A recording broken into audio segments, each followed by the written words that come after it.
Bismillahirrahmanirrahim. Assalamu alaikum. Welcome back to my YouTube channel. Today our topic is exponential function, या हम ये भी कह सकते हैं कि कॉम्प्लेक्स एक्सपोनेंशियल फंक्शन क्या होता है या एक्सपोनेंशियल फंक्शन क्या होता है, हम इसके क्वेश्चंस को कैसे सॉल्व करते हैं इस वीडियो में हम वो देखेंगे आज। एक्सपोनेंशियल फंक्शन की डेफिनेशन पहले पढ़ते हैं कि the function e power z defined by e power z ex cos y plus iota e की पावर x sin y इस called the complex exponential function. इसको हम कहते हैं कि ये कॉम्प्लेक्स एक्सपोनेंशियल फंक्शन है। एक्सपोनेंशियल फंक्शन में कोई भी फंक्शन है e की पावर z, हम उसे इस फॉर्म में डिफाइन करते हैं और इसे हम कॉम्प्लेक्स एक्सपोनेंशियल फंक्शन कहते हैं। जब भी हमारे पास e की पावर z कोई आएगा तो हमने उसे e की पावर x मतलब e की power x cos of y plus iota e की power x sine of y में हमने उसे डिफाइन करना है। z हमें पता है एक्सपोनेंशियल फंक्शन में z की वैल्यू होती है x plus iota y।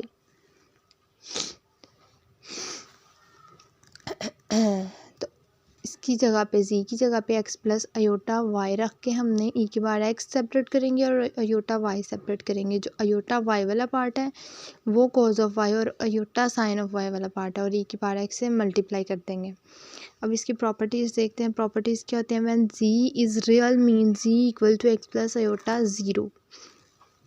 z जो है जब वो रियल होगा, रियल मीन्स के जब x हमारे पास कोई वैल्यू होगी और आयोटा के साथ y की वैल्यू ज़ीरो होगी तो e की बार x equal to x plus iota zero. z हमें पता है x plus iota y value होती है, लेकिन यहाँ पे जब उन्होंने बोला है कि z जब रियल है तो इसकी जगह पे z की वैल्यू लगाई है हमने, e की पावर x को सेपरेट किया और e की पावर आयोटा ज़ीरो की जगह हमने ये वाली एक्सपेंशन की। इस तरह इसको ओपन करना है। cos of zero plus iota sine of zero, तो cos sine zero zero, cos zero one, तो e की power z equal to e की पावर x आ गया। Complex exponential function equal to real exponential function, ये real exponential function है।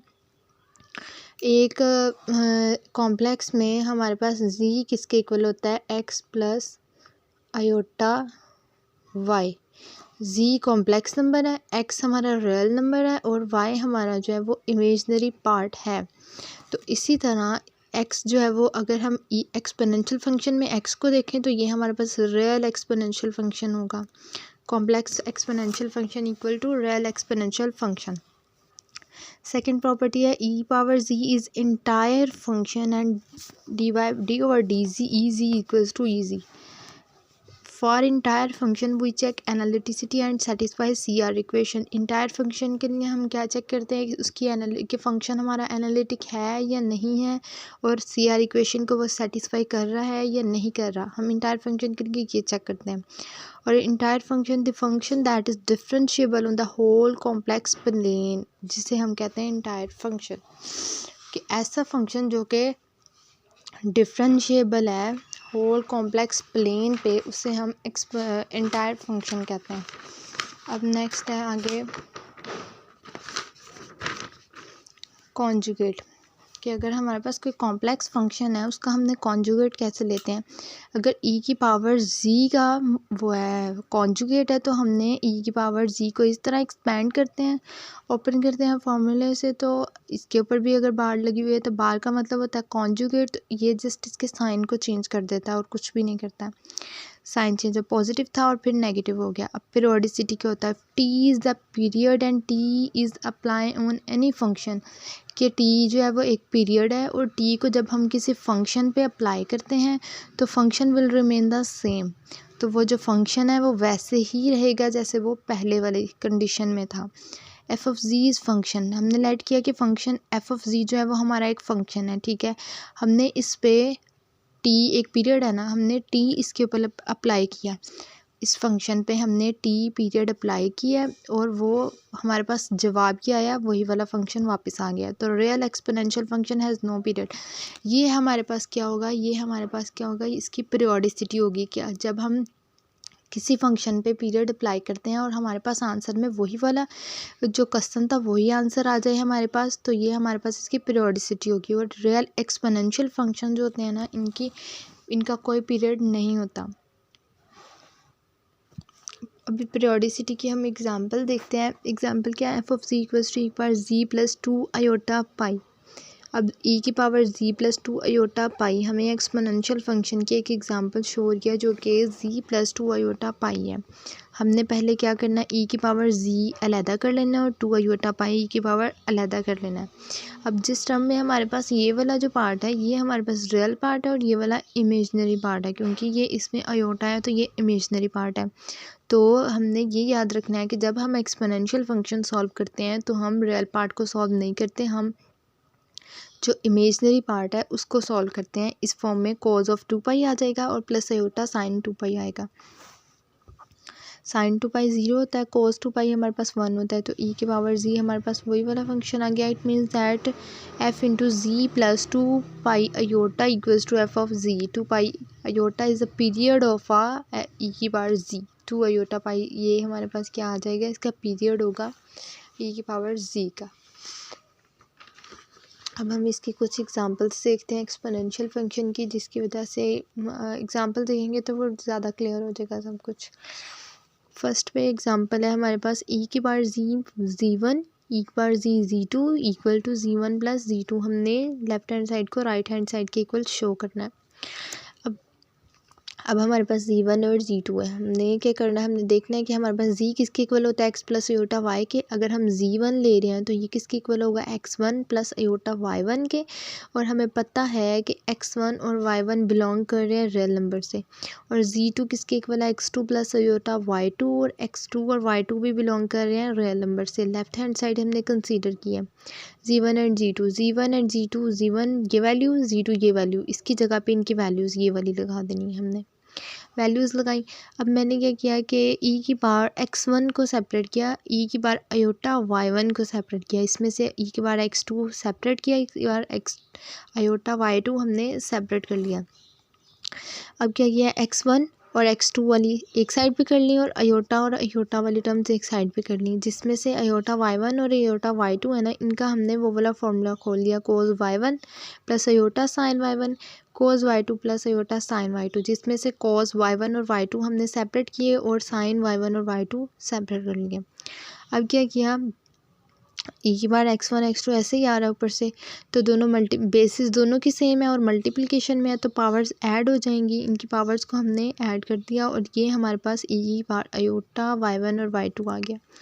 y1 और y2 लिखने के बाद हमने क्या किया, e की बार x1 के साथ हमने मल्टीप्लाई करवा दिया अयोटा y1 और x2 के साथ अयोटा y2 ऐड करवा दिया। हमने ऐड करवाने के बाद ये वैल्यू हमें पता है किसकी वैल्यू थी, ये z1 की वैल्यू थी और ये वाली वैल्यू z2 थी। ये वैल्यूज़ लगाने के बाद हमने ये देखा कि हमारे पास e की पावर z1 डॉट e की पावर z2 है। बेसिस दोनों की सेम है तो पावर्स ऐड हो जाएंगी, तो z1 प्लस z2 करेंगे। तो इसी तरह अगर हमारे पास कोई भी फंक्शन इस तरह आ जाए डिवीजन में कि e की power z1 divided by z2 है, तो हमने इसे डिवीजन को किस में चेंज कर देना, माइनस में चेंज कर देना। Okay, this is the first example. And second example देखते हैं, e की power z mod equal to e की पावर x। e की पावर z कितना होता है, x plus iota y। e की पावर x अलहदा किया, अयोटा y अलहदा किया। अब हमने क्या किया कि e की पावर z मोड इधर रखा और e की पावर x ऐसे ही रखा।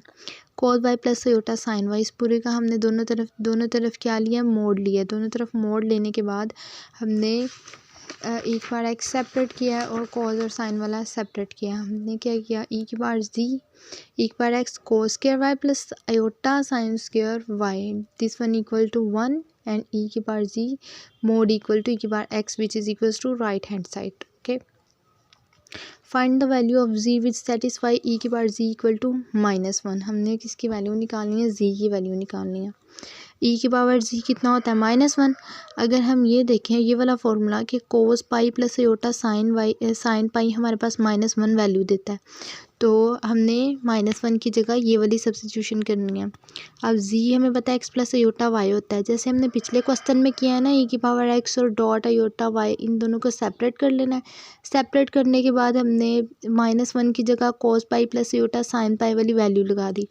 वैल्यू लगा दिया है। तो हमने यहाँ पे क्या किया, ये वाली टर्म अगर हम एक्सपोनेंशियल फॉर्म में लिखें तो आयोटा पाई होगी, क्योंकि कॉस के साथ एंगल पाई है और साइन के साथ भी एंगल पाई है, तो वो हमारे पास आयोटा एक्सपोनेंशियल फंक्शन में आयोटा पाई हमारे पास आएगा ऐसे। और 1 लगा दिया हमने साथ, 1 से मल्टीप्लाई करेंगे ना करें कोई इतना फ़र्क नहीं पड़ता, लेकिन हमने 1 लगा दिया साथ।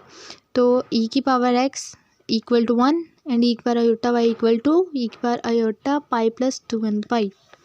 ठीक है, अब ई की पावर एक्स इक्वल टू 1 है, तो ई की पावर एक्स को ई की पावर 0 हमारे पास 1 वैल्यू देता है, तो हमने ये कैंसिलेशन करके एक्स की वैल्यू 0 निकाली। अब यहाँ पे अगर हम दूसरी तरफ आयोटा वाली टर्म्स को देखें तो आयोटा से कैंसिल हो जाएगा और ई से कैंसिल होकर वाई हमें वैल्यू देगा पाई प्लस 2n पाई की, जिसमें से पाई कॉमन ले लेंगे हम, और एन जो है वो बिलोंग कर रहा है कॉम्प्लेक्स नंबर से। अब जी हमारे पास होता है एक्स प्लस आयोटा वाई, यहाँ से हमने एक्स की वैल्यू निकाली है, यहाँ से हमने वाई की वैल्यू निकाली है। ये दोनों वैल्यूज़ हमने जी में पुट कर देनी है। एक्स की वैल्यू 0 थी, वाई की वैल्यू 2n पाई 2n प्लस 1 और पाई था, और ये वैल्यू हमारे पास जी की वैल्यू निकल आई है। Okay,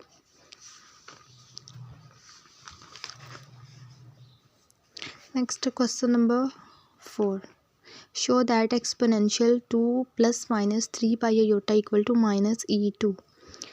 exponential 2 plus minus 3 pi iota, e की पावर 2 सेपरेट किया और ई की power plus minus 3 pi iota हमने सेपरेट किया। ई की पावर 2 ऐसे ही रखेंगे और इसको हमने वो cos plus minus 3 pi plus iota sign plus minus 3 पाई में हमने इसे खोला। अब ये हमें वैल्यू -1 देता है, ये value sine plus minus 3 pi value 0 दे रही है। ठीक है, जब हमें ये वैल्यू 0 दे रही है तो -1 को ई की पावर 2 से मल्टीप्लाई करवाएंगे तो ये माइनस ई की पावर 2 आ जाएगा हमारे पास, hence prove that. Next question है exponential 2 plus iota pi divided by 4 equal to under root e by 2 1 plus iota.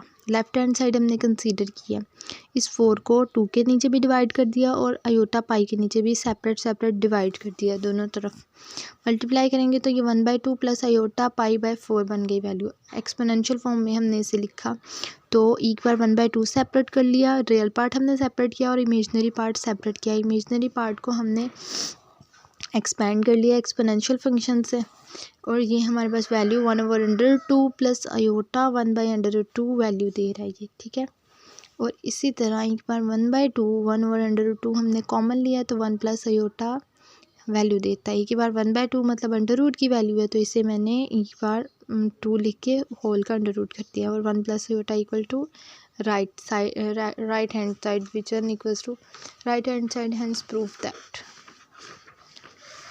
Last question है इसका, एक्सपोनेंशियल फंक्शन के क्वेश्चन है, इसमें भी G plus 2 pi iota equal to minus exponential of G. Exponential function G plus 2 pi iota है ना, तो exponential function जी ऐसे ही रहने देना है, क्योंकि हमें राइट हैंड साइड पे हमने जो शो करना है वो एक्सपोनेंशियल जी ही है। सिर्फ एक्सपोनेंशियल 2 पाई आयोटा को पावर में लेके जाएंगे और इसे हमने एक्सपेंड कर देना है, कोस 2 पाई प्लस आयोटा साइन 2 पाई। तो ये हमें वैल्यू -1 देता है और -1 से मल्टीप्लाई करके ये हमारे पास राइट हैंड साइड प्रूफ हो गया। ये हमारे पास क्वेश्चन थे एक्सपोनेंशियल फंक्शन के। उम्मीद करती हूँ कि आपको समझ आई होंगी। Thank you so much. Allah हाफ़िज़।